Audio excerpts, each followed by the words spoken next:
Praise the lord.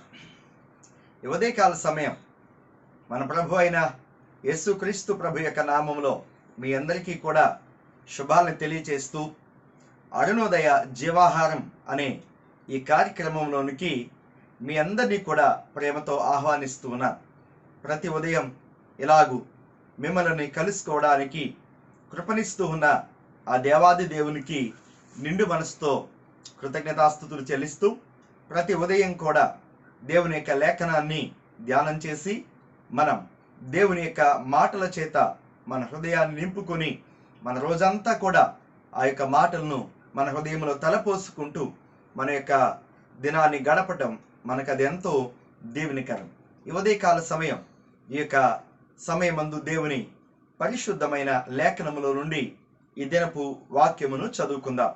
రండి. కీర్తన గ్రంథం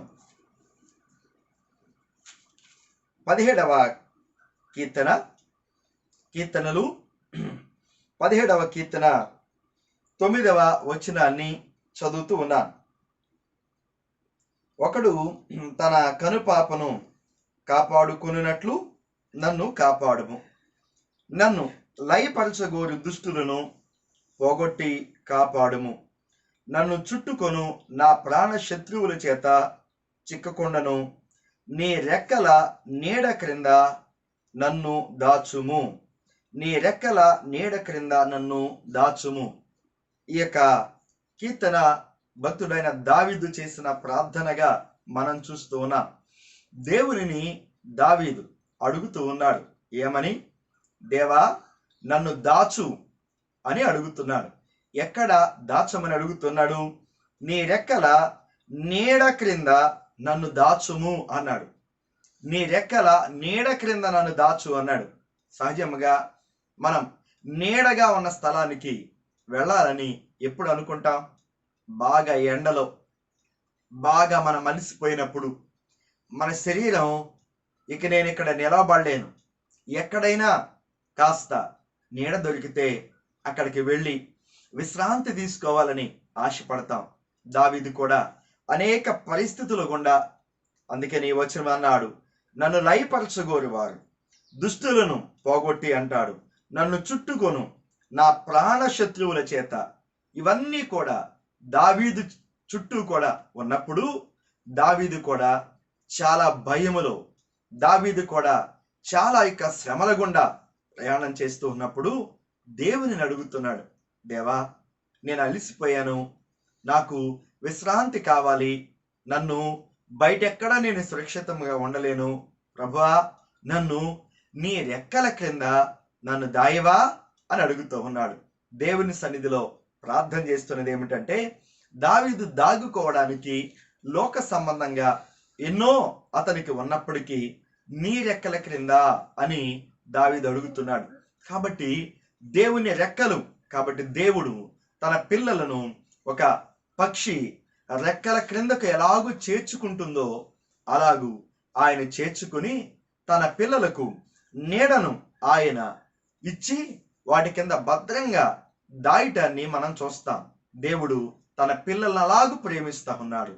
ఇక్కడ ఉదాహరణ కొరకై మనం యేసుక్రీస్తు ప్రభు ఆయన చెప్పిన మాట మత్తయి సువార్త 23వ అధ్యాయం 37వ వచనములో యెరూషలేము దగ్గరకు ప్రభు వెళ్ళి అక్కడ ఆ యెరూషలేము యొక్క పట్టణము చూసి ప్రభు ఎలాగూ చెబుతూ ఆయన చెప్పిన మాట, కోడి తన పిల్లలను తన రెక్కల క్రిందకు చేర్చుకున్నట్లు ఎన్నో మారులు నేను నిన్ను పిలిచి తిని అంటాడు.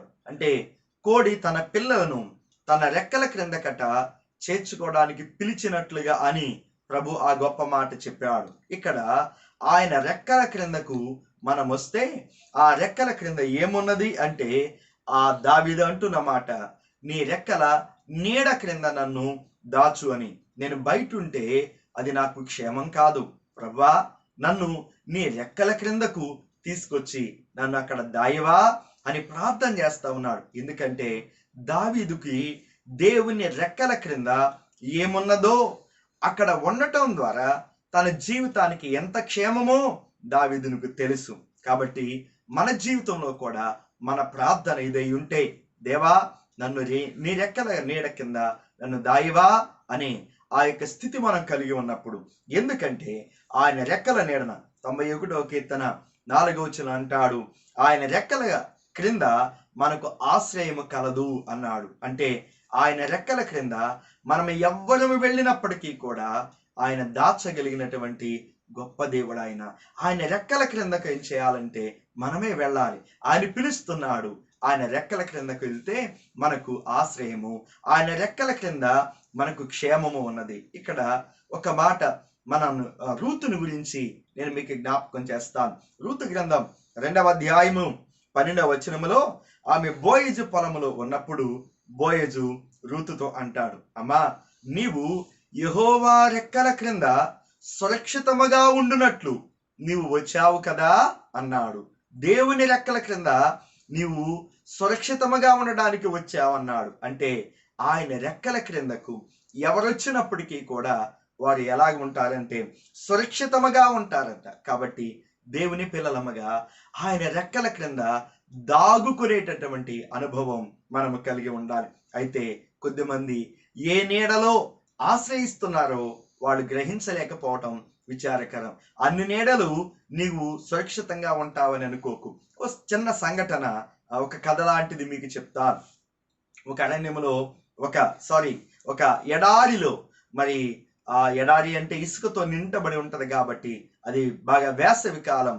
ఆ ఎడారిలో మరి ఒక పాము మరి అది ప్రయాణం చేయవలసి వచ్చింది. అప్పటికే ఎండ ఎక్కువైంది. మరి ఆ ఎడారిలో ఇసుక మీద అది పాకుతున్నప్పుడు ఇసుక వేడెక్కి కాలిపోతూ ఉందట. అది ఆ వేడి మీద ప్రయాణం చేయలేక అలాగే కొద్దిసేపు అలా ప్రయాణం చేసి అది పొట్ట కాలిపోతుంటే అది తోక మీద లేచి అలాగా నిలబడుతుందట. కొద్దిసేపు మరలా కొద్దిసేపు అలా ప్రయాణం చేస్తుంది. అలా ఒక చోటకి వెళ్ళి దాని తోకొక్కటే ఆనించి మిగిలినంత కాలకుండా పైకి లేచి అలా నిలబడితే మరొక ప్రక్కన అదే ఎండలో ఒక కప్ప అది కూడా ప్రయాణం చేస్తుంది. దానికి కూడా కాలిపోతా ఉంది ఇసుక. అది కూడా అనుకుంటుందట, ఎక్కడైనా కొంచెం నీడ గనక నాకు దొరికితే బాగుండని. పాపం ఆ కప్ప మరొక ప్రక్క నుండి వచ్చింది. ఈ యొక్క పాము వెళుతూ అది మరి పైకి లేచి అది నిలబడితే పాము యొక్క నీడ ఇసుక మీద పడింది. ఈ కప్ప అనుకోకుండా, దానికి తెలియకుండా నీడ కనిపించి వెంటనే ఇది పాము అని దానికి అర్థం కాల, ఇదేదో నీడ, నేను బాగానే ఉంటాను కదా అనుకుని ఆ నీడలోకి ఏం చేసిందంటే వచ్చింది. పాము ఎలా అనుకుంటుందట, ఆహా ఏమి అద్భుతం అండి, నా దగ్గరికే నేను తినవలసిన ఆహారం వెతుక్కుంటూ వచ్చిందని చక్కగా ఆ కప్పను అది భుజించింది. అంటే నీడ కనిపించింది కదా అని కప్ప సురక్షితమ కాని ప్రదేశంలోకి వెళ్ళింది. దానికి అపాయం సంభవించింది. ఈ ఉదయకాల సమయం ఎక్కడ నీవు ఏ నీడను ఆశ్రయిస్తున్నావు? సురక్షితముగా ఉండే రెక్కల నీడ దేవుని యొక్క నీడ మాత్రమే. కాబట్టి దావీదు అది ఎరిగి అంటున్నాడు, దేవా నీ రెక్కల నీడ క్రింద నన్ను ఏం చేయంటే దాచవా అని ప్రభుని అడుగుతున్నాడు. నీవెప్పుడు బయట ఉంటే క్షేమంగా ఉండవు. ఆయన రెక్కల క్రింద ఏం చేయాలంటే ఉండాలి. ఆ చిన్న కోడి పిల్లలు తల్లి రెక్కల క్రింద ఉన్నప్పుడు బయట దానికి ఎన్ని ప్రమాదాలు ఉన్నప్పటికీ కూడా అది క్షేమంగా ఉంటుంది. అలాగే దేవుని యొక్క రెక్కల క్రింద ఉండాలనే ఆశ. ఆయన నీడలో, ఆ రెక్కల క్రింద నీడ ఉన్నది, ఆశ్రయం ఉన్నది, భద్రత ఉన్నది, క్షేమం ఉన్నది. ఆయన రెక్కల క్రిందే ఉందాం.